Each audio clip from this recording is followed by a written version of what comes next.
যখন জাহান্নামীরা জাহান্নামের আযাব ভোগ করতে থাকবে তখন তাদের কলিজা ফাটা পিপাসা লাগবে এবং তখন তারা এতটাই ক্ষুধার্ত থাকবে তখন তারা নিজেদের হাত পা চিবিয়ে খেতে থাকবে।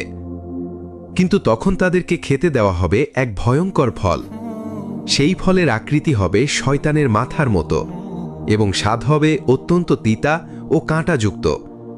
ক্ষুধার কারণে জাহান্নামীরা সেটি খেতে চাইবে, কিন্তু তারা তা খেতে পারবে না। তখন ফেরেশতারা জোর করে তাদেরকে সেই ফল খাওয়াবে, যার ফলে তাদের ভেতরের নাড়িভুড়ি ছিঁড়ে যাবে এবং তাদের পিপাসা নিবারণের জন্য তাদের সামনে আনা হবে জাহান্নামের আগুনে ফুটন্ত পানি।